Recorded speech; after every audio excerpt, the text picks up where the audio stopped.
오늘은 제목이 아직도 상거가 뭔데, 한번 같이 읽어봅시다. 시작. 아직도 상거가 뭔데 라고 하는 제목으로 오늘 말씀을 전해드리고요. 오늘 20절 말씀을 중심으로 하나님의 말씀을 전해드리도록 하겠습니다. 20절에 보면은 이에 일어나서 아버지께로 돌아가니라. 아직도 상거가 뭔데, 아버지가 저를 보고 측은히 여겨 달려가 목을 안고 입을 맞추니 라고 하는 구절을 통하여서 같이 은혜를 받고자 하는 것입니다. 아름다운 가위바위보라고 하는 글을 보고 여러분들하고 같이 쉐어했으면 좋겠다 생각을 했습니다. 아버지에게 한 아들이 있었는데 늘 가위바위보를 하면 늘 아들이 이겼어요. 참 희한하지요. 아이고. 그러니까 그날도 이제 아들하고 가위바위보를 하면서 네가 나하고 가위바위보에서 이기면은 내가 너에게 선물을 사주는데 네 원하는 것 다 사줄게 이래버린 거예요. 자, 이제 가위바위보 했습니다. 아버지는 약속을 했고요. 자, 아들하고 가위바위보 했습니다. 우리 같이 한번 해볼까요? 주먹 내보세요. 자, 가위바위보. 다시 가위바위보.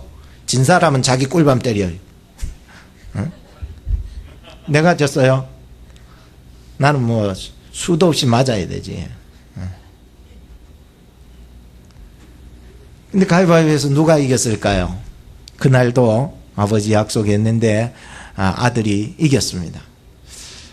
그래서 나중에 이제 알고 보니까 이 아들이 태어나면서부터 손을 펴지 못하는 이렇게 잘려져 있는 주먹손인 거예요. 오른손이 있어요. 선천적으로 주먹손이 있어요. 그래서 이 애는 항상 주먹밖에 못 내는 거예요. 그러니까 아빠가 뭘 내야 돼요? 가위만 내는 거예요. 가위바위보 하는데 아이고 또 졌네. 사무세판 가위바위보 가위바위보 다 줬어요. 그래서 아빠는 또 아들에게 좋은 선물을 해주고야 말았다는 얘기를 봤어요. 참 져줄 수 있다는 것이 참 아버지의 사랑이 아닌가 이렇게 생각해 봤습니다.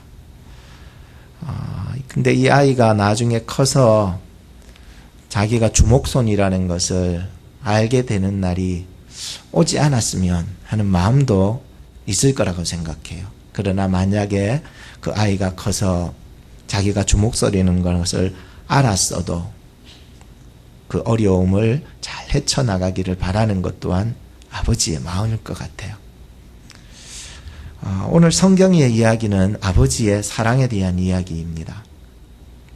아버지로부터 물려받은 그 유산을 가지고서 허랑방탕 그냥 다 써버리고는 나중에 회개하고 아버지 집으로 돌아오는 그런 얘기예요. 성경을 읽어가면서 참 저는 의아한 점 몇 가지를 발견했습니다. 아버지가 참 가정교육을 잘 시키는 건 아닌 것 같다는 생각이 들었어요. 왜?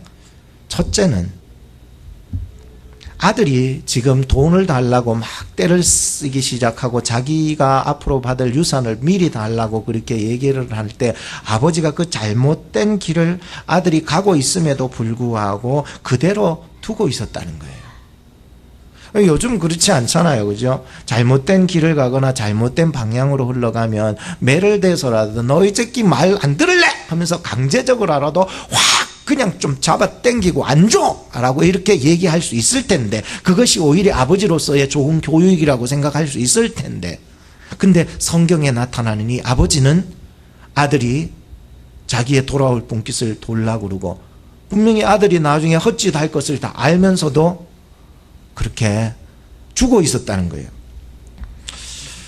참 어쩔 때는 자식도 내 마음대로 돼야 안 돼. 안 될 때가 있어요.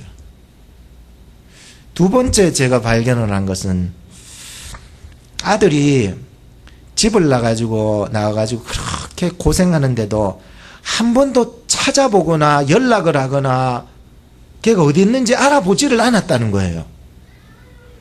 이거는 정말 아버지로서의 굉장히 무책임한 행동이 아닐까, 그죠?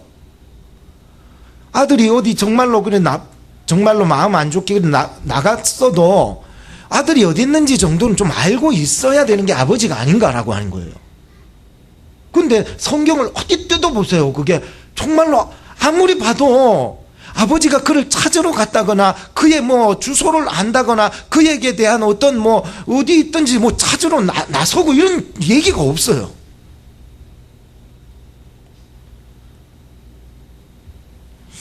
세 번째가 제가 참 가정교육이 별로 안 좋다는 것을 발견했어요. 아들이 집에 돌아왔을 때에 다 탕진해버리고, 그런데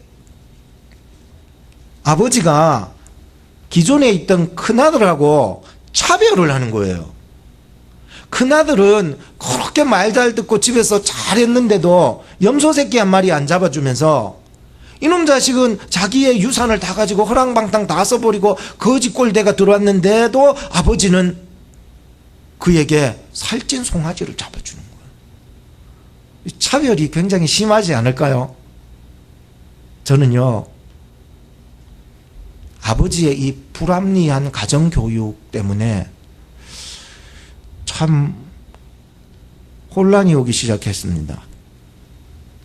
어찌 이렇게 무책임하고 무관심하고 이렇게 차별이 심할 정도로 이렇게까지 하면서 말이에요, 이렇게 가정교육을 했었을까? 그런데 내 머릿속에 그 불합리한 아버지의 사랑이 나를 향한 사랑이라는 것을 깨달았을 때에, 이해가 되셔요? 불합리한 삶을 살았던 탕자가 돌아왔던 그 모습이 내 모습이라는 것을 깨달았을 때에, 아버지의 그 불합리한 사랑, 가정교육이 나 같은 자를 향한 하나님 아버지의 사랑이라는 것을 깨달았을 때에, 저는 그때부터 이 본문이 이해가 되고 은혜 받기 시작하는 거예요. 여러분, 렘블란트의 돌아온 탕자의 귀향, 제목은 그렇게 되고, 탕자가 다시 돌아왔던 이 이야기를 그림으로, 한 폭의 그림으로 그렸는데, 그의 작품에 보면은 왼손은 거친 아버지의 손을 딱 그리고 있어요. 자식이 돌아와서 안아주는데 왼손은 거친 아버지의 손을 그렸어요. 거칠어요. 굉장히 거칠어. 그리고 오른손은 부드러운 어머니의 손을 그렸어요. 그래서 아들을 이렇게 안고 있는 그 뒷모습을 이렇게 그린 한 폭의 그림 작품인데 굉장히 유명하죠. 그리고 오늘 본문을 봤어요. 오늘 본문을 보면서 아무리 뜯어봐도 어머니에 관한 이야기가 전혀 등장하지 않았어요. 어머니는 어디 갔을까? 아버지만 살았을까? 그리고 렘블란트의 그림을 다시 한번 생각해 봤습니다. 아버지 한 사람이 한 손은 아버지의 손이고 한 손은 어머니의 손을 가지고 있는 거예요.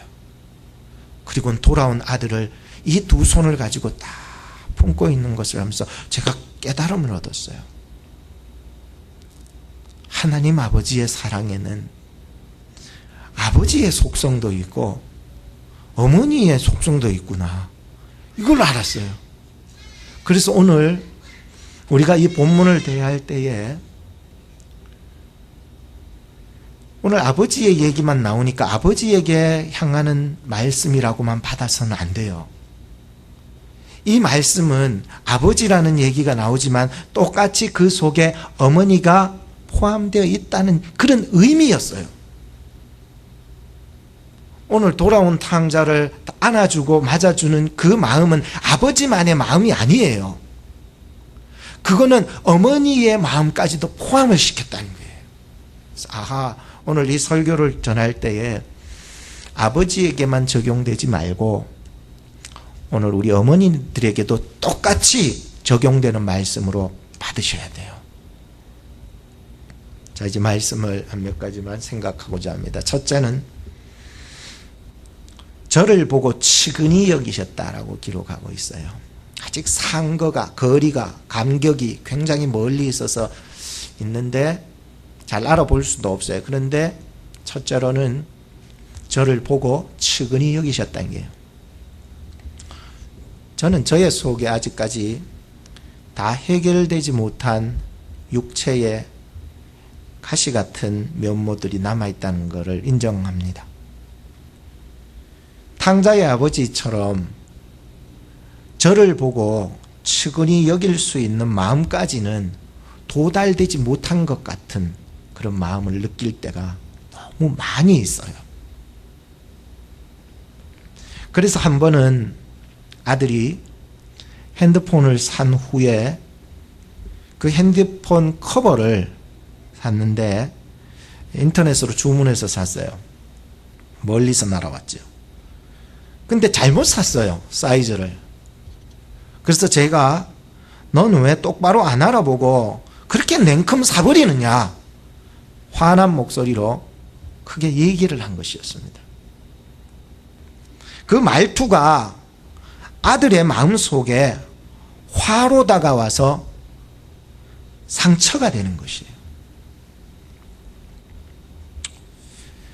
참 우리 속에는 항상 이런 모난 모습들 때문에 나 스스로에게도 상처를 주기도 하고 다른 사람에게도 상처를 주기도 하고 살아가고 있어요.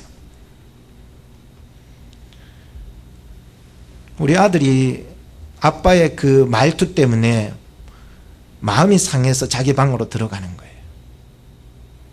그리고 우는 거죠. 저도 마음이 편하지는 않죠. 기도합니다.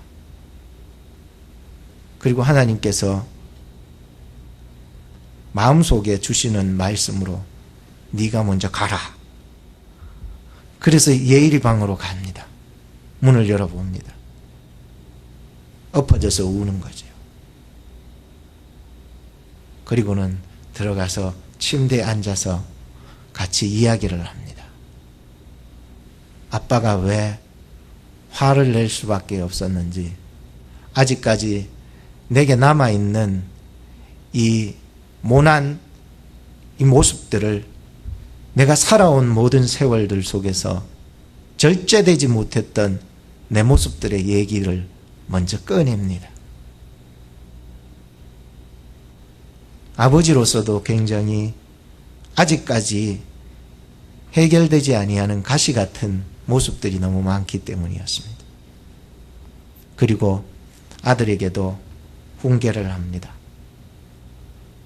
아빠가 그렇음에도 불구하고 예일이가 그렇게 대들어서 되겠느냐? 그럴 수는 없다. 그리고 우리는 서로 손을 잡고 기도했습니다. 우는 거예요. 저도 울고 예일이도 울고. 근심이 변하고 아픔이 변하고 상처가 변해서 기쁨이 다가오더라고요. 우리는 누구라도 살아가면서 많은 사람들로 인하여서 다가오는 육신의 가시 때문에 찔려서 많이 아파할 수가 있습니다. 그럴 적에 우리가 야성을 좀 가졌으면 좋겠다. 세상에는 비바람이 불어칠 때도 있고 많은 사람들이 공격해서 다치게 할 수도 있지만 주눅들어 울고만 있어서는 되지 않고 이 어려움이나 상처를 딛고 다시 뚫고 일어설 수 있는 야성을 가졌습니다. 물론 그 외에도 지성도 필요하고 영성도 필요하고 정성도 필요하고 하지만 무엇보다도 이 시대의 사람들은 너무 쉽게 무너지고 너무 쉽게 상처받고 너무 쉽게 울고 있는 이 시대의 모습들을 보고 있는 것입니다. 여러분들도 이 세상, 험난한 세상을 살아가기 위해서는 가장 먼저 야성을 가져야 합니다. 이 어려운 세상을 이런 마음으로서는 그냥 조그만한 소리에도 넘어지고 엎어지고 삐지고 토라지고 한다면 어떻게 살 수 있습니까? 본인도 마음이 아프지만 당사자도 엄청나게 울고 있어요. 아들도 마음이 아프지만 그렇게 했던, 절제되지 못했던 아버지의 가슴 또한 찢어지는 마음이었기 때문이에요.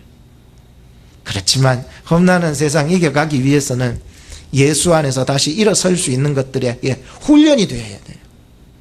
넘어졌어도 다시 예수 믿음으로 다시 일어서고 말이에요. 이 훈련이 되어야 되는 거예요. 그러면은요, 나중에 보면은요, 바람이 불고 핍박이 일어나고 어려움이 와도요, 담대하게 당당하게 다시 일어설 수 있는 그런 야성이 막 속에서 막 들끓기 시작하는 거예요. 여러분은 혹시 여러분 중에 혹시 이렇게 약한 분 계십니까? 오늘도 예수 그리스도는 죽음 가운데 다시 부활하신 예수님이신 줄로 믿으시기 바랍니다. 내 힘으로는 할 수 없어요. 예수님을 더 찰떡같이 믿으셔야 돼요. 뭐같이 믿으라고? 찰떡 먹어보셨나요? 오늘 저희 아내가 찰떡 같은 것을 해가 왔는데 한번 드셔보시기 바라요. 아들이기 때문에, 예수 그리스도 안에서 아들이기 때문에, 예수 그리스도 안에서 내가 사랑하는 아들이기 때문에 내가 먼저 갈 수 있어요. 자존심이고 뭐고 덮어놓고 갈 수 있어요.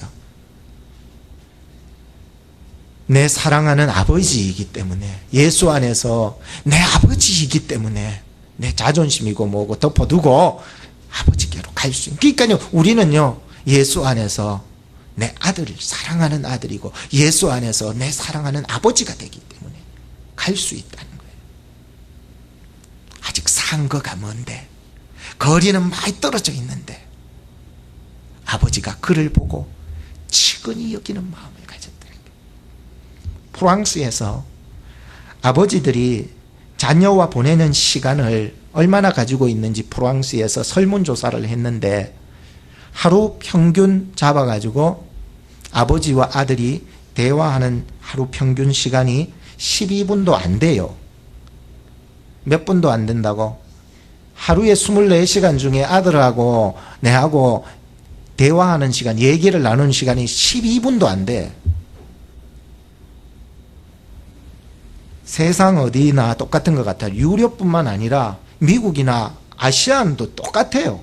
모든 지역을 초월해서 세계 어디 곳이나 아버지의 캐릭터는 바쁨이라는 게, 바쁨. 다 똑같은가 봐. 미국도 그렇고 한국도 그렇고 유럽도 그렇고 바쁨이라는 그 캐릭터가 아버지에게 딱 찍혀 있는 거예요. 뭐가 그렇게 바쁜지. 워낙 바쁘니까 자녀들과 함께 뭔가를 한다라고 하는 것은 쉽지가 않아요. 워낙 바쁘니까 자녀들과 놀아줄 시간도 없어요. 그러니까 12분도 안 된대요, 자녀들하고 있는 시간이. 대화가 단절되는 거예요. 그러니까 웃긴 얘기를 해도 언제부턴가 웃지도 안 하고, 아빠가 슬픈 얘기를 하는데도 울지도 안 해. 그러니 부모와 자녀 간의 그 애정 표현이 언제부턴간 닭살 표현으로 바뀌어. 왜면 되는 게. 왜 이러세요? 이래 됩니다. 어릴 적에 우리 예일이가 조그만 때 저희 아내는 일하러 다녔거든요. 이 전도사 사력이 뭐 15만 원 받고 뭘 살겠어요. 그러니까 아내가 일할 수밖에 없어요. 근데 이런 가난한 사람에게 시집 온 것도 감사한데 일까지 해주는 아내를 보면 얼마나 감사한지 참 무능하다고 생각하겠지요. 그때 제가 예일이를 엄청 많이 봤어요. 시간이 좀 남으니까, 그죠? 예일이를 많이 봤어요. 그래서 어릴 적에 제 배 위에 얹어놓고 자기도 하고요. 어릴 적에 이 아이를 너무 많이 좀 데리고 댕기고 막 너무 애를 많이 가까이 했었어요. 우리 장모님께서도 보셨지만 저에게도 많이 시간이 거의 할애가 되었어요. 아이하고 같이 있는 시간이. 그때 제가 예일이한테 교육을 시켰어요. 김예희를 부르면 네, 네, 네, 네, 네 이렇게 막 씩씩하게 대답하는 아이였어요. 이제는요, 아무리 불러도요, 영감 목소리만 나는 거예요. 왜요?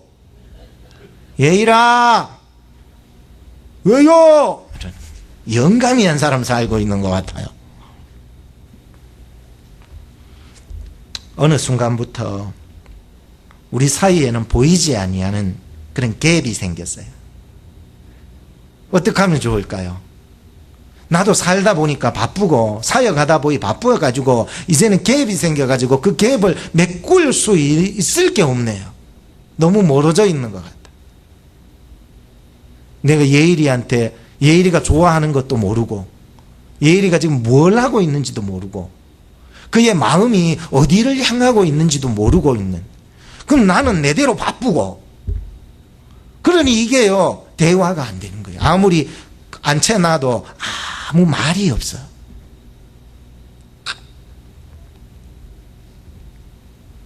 우리는 이제는 그 간격을 좁혀가기 위해서 무단히 노력하지 않고서는 그 수많은 아기 때 빼고 흘러온 시간들의 갭을 채울 수 있는 내용이 사라졌어요.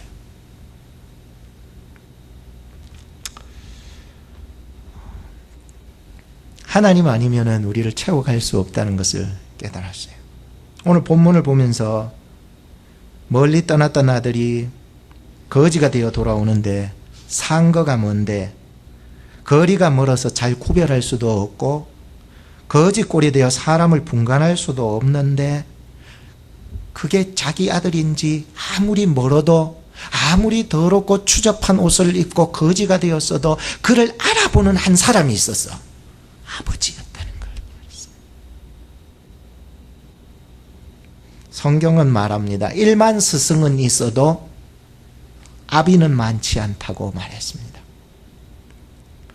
세상을 살아가다 보면 언제나 1만 스승이 내 속에 자리 잡아요. 자식한테 그냥 가르치기, 징계하고 혼내고, 그러니까 1만의 스승이 내 속에 들어있어요. 이 속에 있는 스승이 내 자녀를 자꾸만 가르치는데, 이 1만 스승은 많은데 아버지는 많지 않다는 거예요. 하나님, 내 마음속에 1만 스승보다 참 아비의 모습을 가질 수 있게 해주세요.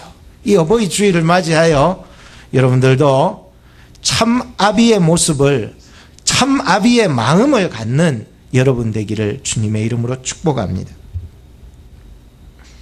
오늘 내가 참된 부모라면 육체로서만 자식을 낳은 것이 아니라 복음으로서 다시 출생시켜야 된다는 것을 알아줍니다. 고린도전서 4장 15절 말씀에 보면 이렇게 기록합니다. 그리스도 안에서 1만 스승이 있으되 아비는 많지 아니하니 그리스도 예수 안에서 복음으로 내가 너희를 낳았음이라. 그러므로 내가 너희에게 권하나니 너희는 나를 본받는 자가 되라. 본이 되는 부모, 복음으로 살아가는 부모, 말씀을 가르치는 부모, 기도하는 부모가 되기를 바라요. 둘째는 달려가서 목을 안고 입을 맞췄다고 기록하는 것을 보았습니다. 실망하고 실패한 그 아들의 모습 말이에요. 그것이 자의적이든 타의적이든 안 그러면 자연재해적이든 어떠한 상황에도 상관은 없어요. 자식이 실패한 모습으로 다가오고 있었을 때에 아버지는 그를 보고 측은히 여겨 달려가 목을 안고 입을 맞췄다는 거예요.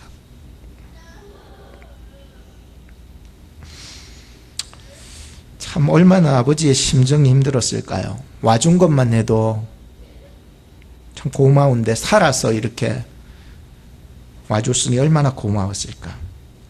근데 이런 스토리가 어디에 나왔냐 하면 구약에 또 한 군데 나왔는데 바로 요셉 이야기에 나오더라고요.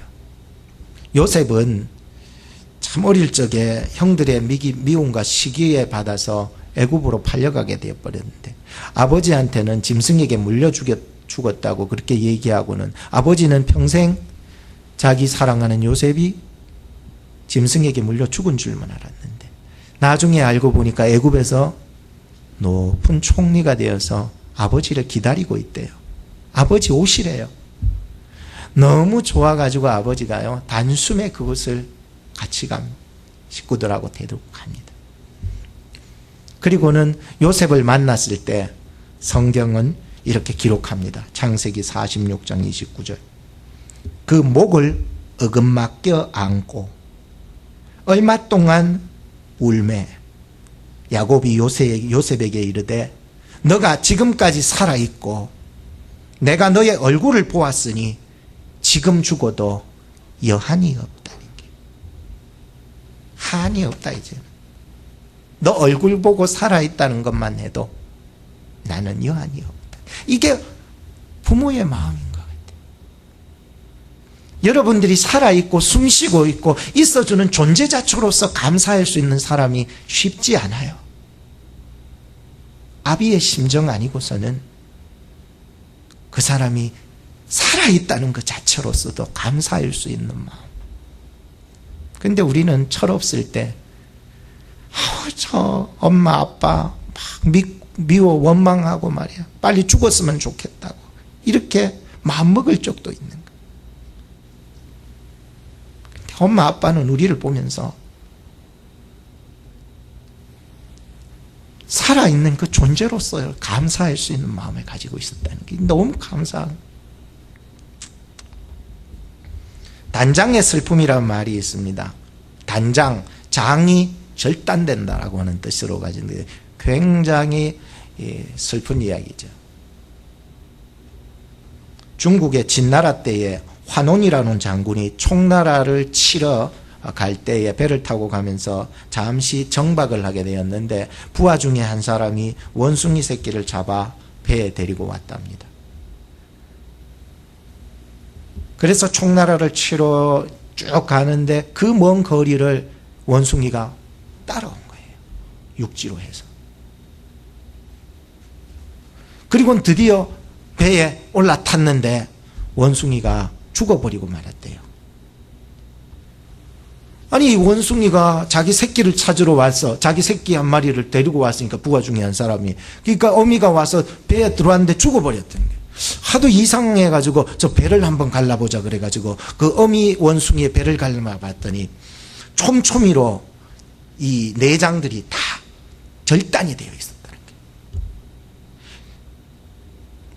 거기서 이제 나온 말이 단장의 슬픔이라는 말이에요. 장이 끊어질 정도로 어미는 너를 사랑하고 왔다는 거예요. 이 어머니의 마음, 아버지의 마음이 이런 마음이라는 거예요. 자식 새끼 때문에 이렇게 사랑하고 있다는 마음이. 자식이 어디 가도요 막 근심이 되고 막 걱정이 돼요. 어머니는 어디 가도 아버지는 어디 가도 걱정이 많이 안 되는데 지 새끼는 막 어디 가면 걱정이 굉장히 많이 돼요. 단장의 슬픔이래요. 예전에 저희 아내도 어릴 적에 예일이가 수련회를 갔는데 며칠 동안 없는 사이에 신발 붙잡고 울었어요. 보고 싶어가지고. 그 며칠 된다고 그거를 우냐고 내가 잔소리를 했거든요. 어머니의 마음이. 우리 노래 한 곡 같이 한번 불렀으면 좋겠어요. 나 실제. 괴로움 다 잊으시고 나의 실제예요. 나 실제인데 나의 실제. 시작. 나 실제 괴로움 다 잊으시고 기르실제 밤낮으로 애쓰는 마음 지인 자리 마른 자리 가라니시며 손발이 다닳도록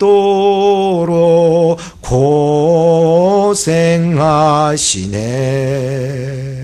하늘 아래 그 무엇이 넓다리요.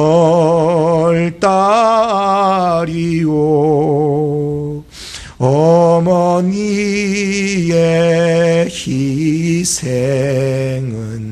가히 없어라. 아버지의 희생은 가히 없어라.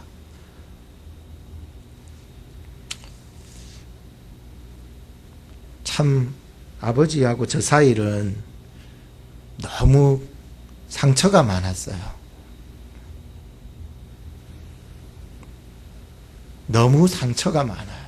아버지와 저 사이는. 그래서 저의 가정의 얘기를 어떤 분에게 얘기를 해줬더니, 목사님, 아버지를 용서하셨습니까? 그러더라고요.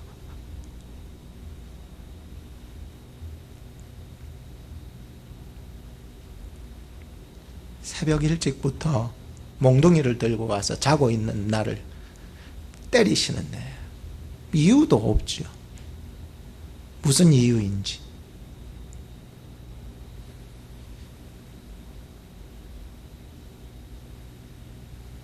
소똥이 있는 마구간에 데리고 가서는 수금포로, 똥 묻은 수금포를 얼마나 맞았던지.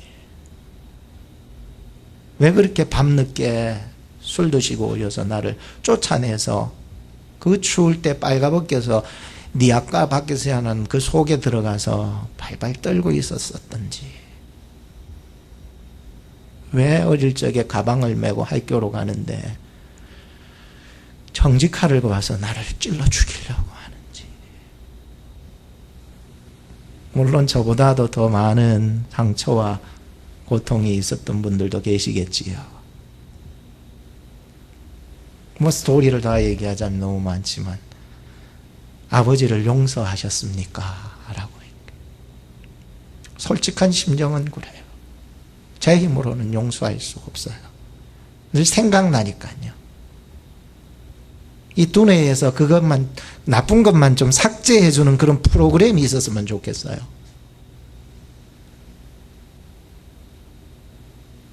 좋은 것만 생각나는 게. 이렇게. 그죠? 예수님을 만나지 않았다면 내가 아버지를 진짜 용서할 수는 힘이 없어요. 내가 용서한다고 용서가 아니래요. 예수님이 주신 그 은혜, 십자가의 사랑으로만이 용서되니까. 그 사랑 안에 붙어 있으면 있을수록 아버지를 안아줄 수 있었으니까. 아버지가 나중에 중풍이 들었을 때 제 악한 마음에서 그거 보라고 자식 때리고 엄마 때리고 했더니 그 하나님께 벌 받아가지고 말도 못하고 수족도 못 쓰고 쩔름발이 인생이, 이제는 일어서지도 못하는 인생이 그 하나님 앞에 벌 받은 거라고 제가 그렇게 얘기했었어요. 제가 예수님을 안 믿었었다면 아버지를 모시고 기도원에 가서 한 달 동안 눈물을 흘며 기도해 줄 이유도 없었어요. 아버지를 모시고 기도하고 기도원에 가서 한 달 동안을 같이 있으면서 눈물을 흘리면서 그때 아버지께서 거듭나셨던 거예요. 예수님을 진짜 영접하셨던 거예요. 울어도 못하네. 눈물만이 흘려도 거부럽게 못하고 나의 죄를 씻는 것은 예수의 피밖에 없네. 그 찬송을 혼자서 배워서는 부르고, 그때 당시 한 달이 다 돼 갔는데도 낫지를 않아. 하나님 없는갑다 생각했는데 집으로 돌아와서 일주일인가 지나서 아버지가 다시 그 중풍에서 일어서서 뛰며 걷기 시작하는 거예요. 그 순간에는요, 모든 것들이 다 사라지는 거예요. 그래서 제 속에는 예수님이 너무 좋아가 같이 손 붙잡고 울며 기도하고 노래하고, 그 후에 아버지께서 하나님을 붙잡는데 한 번도 새벽 기도 안 빠지시고요. 평생을 사시다가 돌아가셔. 지금 천국에 계셔. 근데 내가 살아있으면서 아버지한테 한 번도 못 해본 말이 있어요. 아버지 사랑합니다라는 말을 한 번도 못 해봐요. 지금이라도 아버지 사랑합니다라고 말하지만 이미 아버지는 이 땅에는 계시지 않아요. 살아 계실 때 사랑한다는 말 정도는 해줬으면 얼마나 좋았을까요? 이제는요, 예수님을 더욱 잘 믿어야 되겠다는 마음밖에 없어요. 자식들에게 소망은요, 예수 잘 믿는 것밖에 없어요. 어머니, 아버지들이 자녀들을 위해서 복음으로 다시 출생시켜야 돼. 그리고 자녀들도 예수 잘 믿어서 어머니, 아버지 순종하고 공경할 줄 알아야 돼. 한번 따라 합시다. 아버지 사랑합니다. 어머니 사랑합니다. 우리 옆에 사람한테도 인사해. 당신을 사랑합니다. 기도하겠습니다. 하나님 감사합니다. 상거가 아직 먼데 저를 보고 측은히 여겨 달려가 목을 안고 입을 맞추는 아버지의 모습을 보았습니다. 오늘도 우리 속에 예수님이 나에게 베풀어 주신 그 사랑, 하나님 아버지께서 나에게 베풀어 주신 그 사랑 때문에 우리는 아버지를 공경할 수 있고 어머니께 순종할 수 있는 것입니다. 오늘 이 사랑으로 우리 교회의 영적인 아버지와 어머니가 될 수 있도록 우리 교회 부모님들을 축복하여 주시옵소서. 예수님